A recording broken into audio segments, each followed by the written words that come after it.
We really are happy that you're joining us and you're ready, like as well, to tell your feedback about Startup Network. So, first of all, tell us more. How did you join Startup Network, and how was it like for the first time when you was a judge at our Unicorn Battles?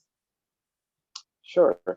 Well, one member of the network contacted me, and I didn't know uh, the initiative, but Julia, explained to me about it, and I was really excited to be part of this great network as a judge and participate, listening to the different initiatives and ventures that people are creating around the world. Initially in Latin America, so I participated the first time as a judge, and I listened to the great ideas that entrepreneurs in Latin America had, and I think I could help them to improve, or make questions for them to think about, what they should improve or what they should concern for their businesses to get funding and succeed. Can you tell us more about like throughout this time you've been like observing what is happening with the startup ecosystem in Latin America? What has changed, or what tendency maybe you have seen, especially judging the battle of the startups at our unicorn battles? Well, there's a lot to talk about, especially during these times of COVID around the world, not only in Latin America, but it has definitely impacted Latin America, especially South America, because the economies were really susceptible. And you could see right now in the different financial indexes that Latin American economies have been the most impacted compared Mhm. to bigger economies, right? So it has been really hard for the countries to keep up and Mhm. to deal with this virus environment.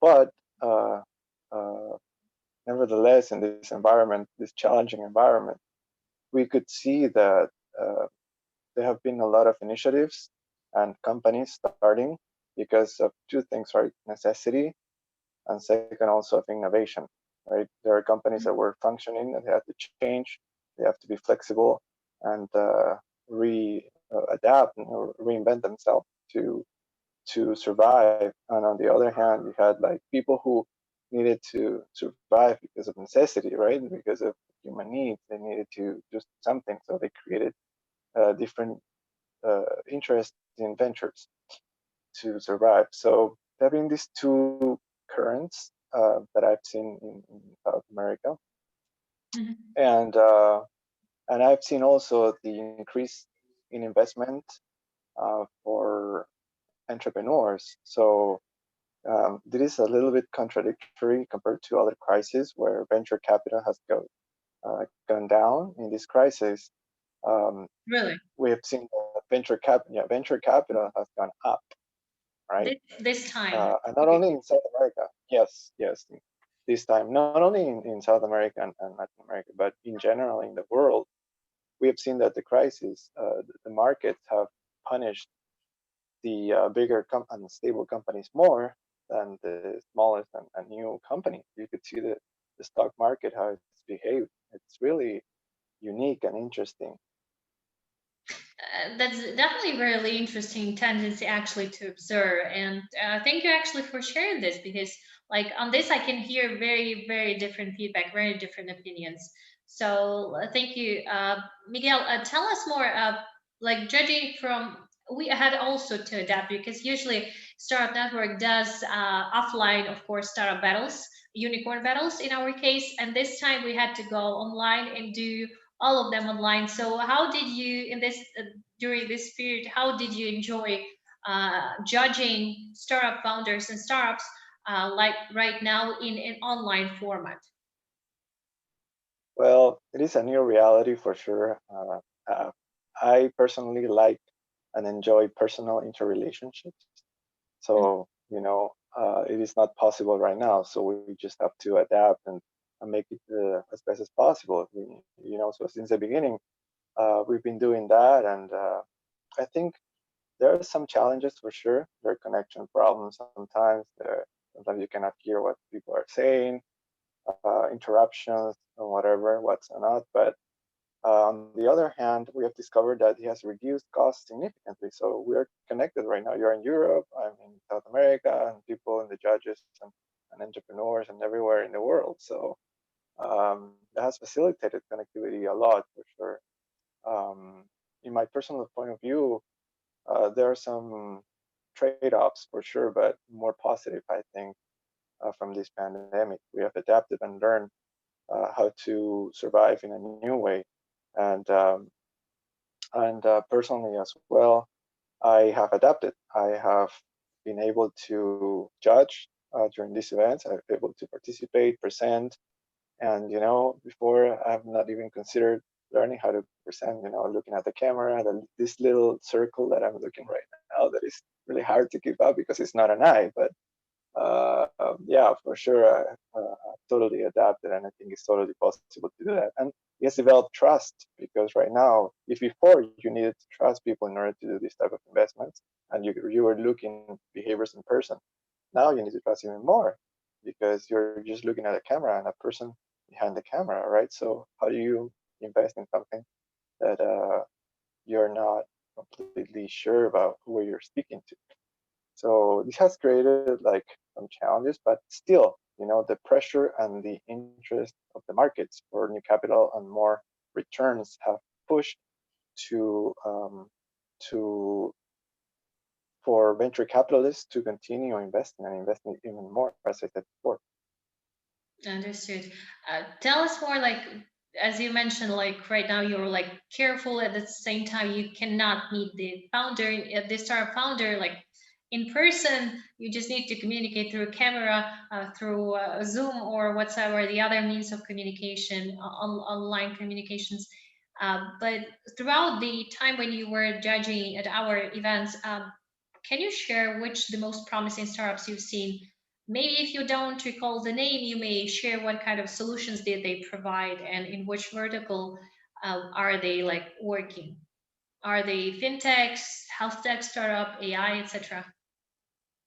Well, for sure, I remember a couple. I won't mention names, but I would say that there have been a couple that I liked.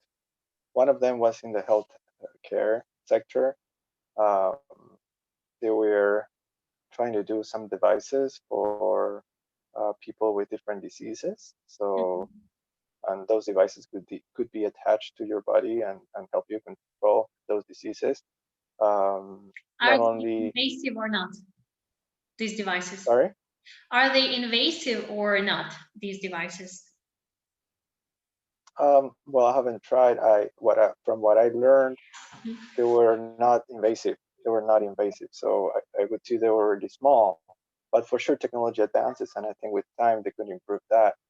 But certainly, it was interesting to see that you could attach a little device and control diseases like diabetes or sorts of things that are not so easy to control. So, and using big data.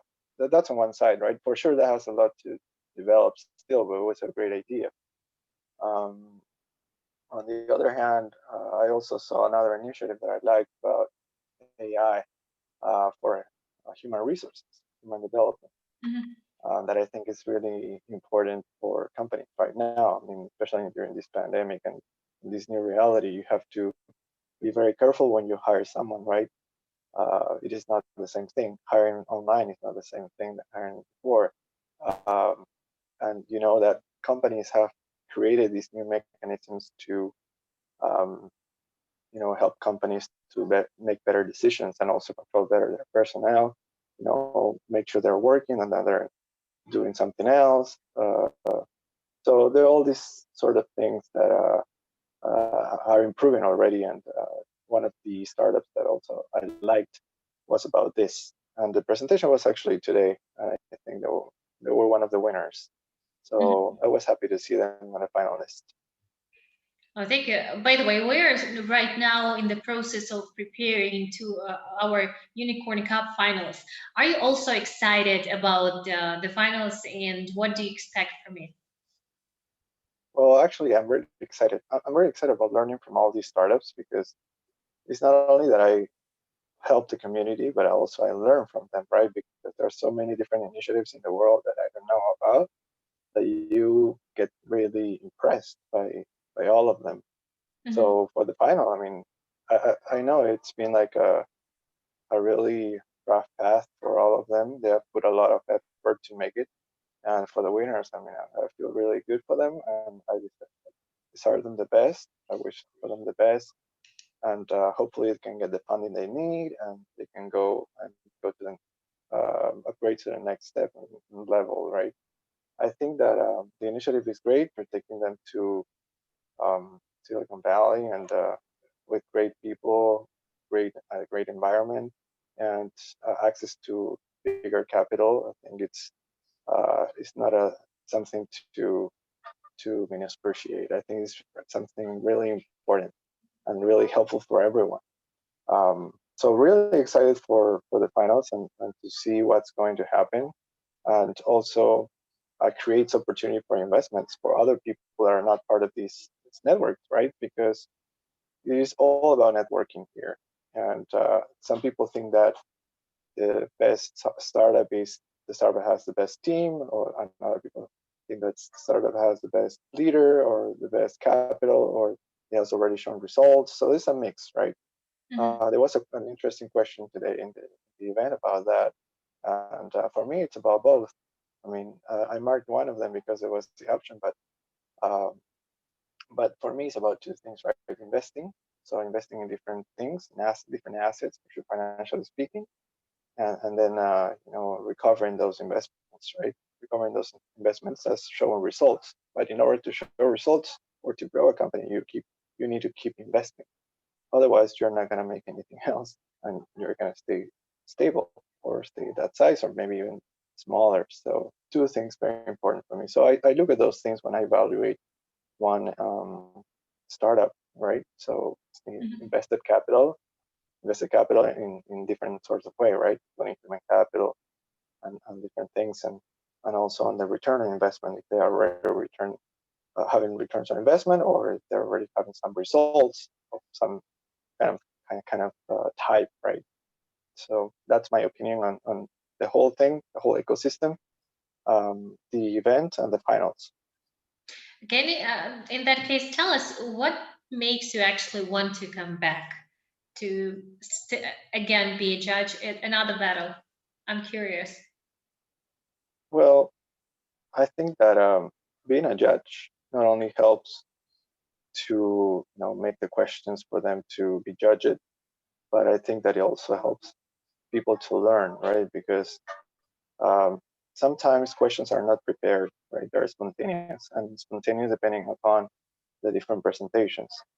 So Mhm. sometimes the way people present lead to certain type of questions, and sometimes other type of questions. So um, that makes people to think and learn in a really interactive way. So I really enjoy the process of Mhm. learning that way. And secondly, um, I think all of us in the network are looking for investment opportunities. So we're looking for really looking for the unicorn, right? That is really hard to look at and to find. So you can see in the internet, you look for investment opportunities, you look for different companies looking for investment. You could see a lot. I mean, you can find companies selling, even little things, insignificant things, and selling them for a lot. Right now people believe that having a website is the future, having a website or a YouTube page or Instagram pages or technology in general, like having some sort of device or technology is the future. So they overpay for them. You could see these even in the stock market, right? You could see the price to equity ratios that are, I mean, huge. Um, so I think that is a tendency right now, but we should be careful, right? Because markets price, and we should really value the company in a way that we have certainty, or at least a little bit of certainty that we're doing a good investment, and that's how we actually work.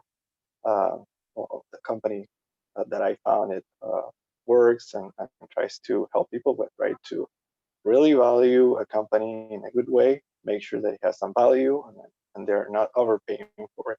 So, it, I mean, this is all conversation, and this is all an event to look for the unicorn, and we're doing the questions and trying to assess the entrepreneurs. But finally, and you ultimately, for us, it's about finding the unicorn that really has value, right? That we can really trust on that value according to our um, company valuations and investing, right? That's why we're doing all of it, because people want to invest their money. So if they're not investors, this doesn't exist. So that is my ultimate motivation, also, right? Being able to assess which one is the best investment opportunity and go for it. Yeah, as actually you mentioned, one of the most important things probably for each company is to like, and for a person, I think to bring value, which might be like really make some difference in the world. In your opinion, what difference and maybe which value Startup Network brings? I mean, there are different things, right? So these initiatives started like many years ago. Um, since I mean, I can give you an example. Match Labs, sorry, 2009. Hatch Lab, Hatch Labs, yeah, Well, 2009. No. I was talking about like different initiatives in the world that uh-huh. started the startup community. I mean, and also labs, right? Different incubators around the world. And you can give examples of very successful ones, um, like Hatch Labs I was mentioning before, that incubated Match first, and then it converted into Tinder, and other really good investments. So I think creating this type of networks would lead into at least one unicorn, right? We're not sure which one of the unicorns. We're not even sure if what we choose is going to be the next unicorn, because sometimes people bet for something and they lose. This is not that we are sure about, uh, you know, our votes. And actually, what I voted was not what the majority voted, and I think it's the same for everyone, for all the members, Mhm, or at least for some of them. So I believe that doing this process is like a funnel. mhm, It's like a funnel that will take time for sure. It takes effort, but in the end, you will be able to have some options that you put your money in, and at least one of them is going to give you some results and return. So mhm. that's why I believe that doing this type of networks and initiatives, incubators, networks and laboratories is really important for the startup community, um, to promote it, to make it grow, and to change the world. Because finally, this is going to change the world in some sort of way, right? These initiatives are really innovative. This is not like traditional business. All of them are talking about doing things in a new way. So you can see that if only one of them is successful, I mean, we might change a little bit of one, at least one of our behaviors, and that could change also work potential in the future. So I think that's what I like about startup networks, the potential to become one of the incubators of a really successful startup. Right? We don't know which one, we don't know when, we don't know how, but we know that if we keep doing it, at some point it's going to happen. Okay. Thank you so much, Miguel, for your feedback. We'll definitely also let you like know when it's published, and you can also as well watch it with our team, and also join us at our Unicorn Cup finals, which is already really soon, and we are expecting it impatiently. Definitely. Thank you so much, Miguel. Thank you, Julia. Maria. Oh, Maria, sorry. Julia, Yeah. she's like she's doing the battles as South America, and I'm doing in North. So it's like you can, Oh, you're doing the North American. yeah, I'm doing in North Oh, America. Sorry. I thought you were doing the South Americans too. No. I'm doing now only North. We have like my teammates. We are doing like on different different continents. So In my case, it's North America. So Miguel, if as we are talking about Unicorn Cup, there will be like all of the regions or all of the continents, like startups like from all over the world, like the winners, they will be actually fighting for the first prize, and we'll see who will be the winner this time. Yeah, yeah, for sure. Really excited to see that too. Thank you, And, Miguel. Have a nice day. In your case, it's still yes. It's what time is it there? It's like it's 7 p.m. 9 p.m. right now. 9 p.m. Wow. So sorry for the time, but No, no, no. it's It's okay because I'm horrible. having another interview scheduled, so like in 10 minutes, so everything is okay. Oh, really? Wow. So you don't sleep, it seems. Really busy. Oh, well, it's only this time, we are preparing, so this is like very huge and important part, but we'll definitely have a rest afterwards. Thank you so much and see you soon. Great. Bye. Bye. Take care. Take care.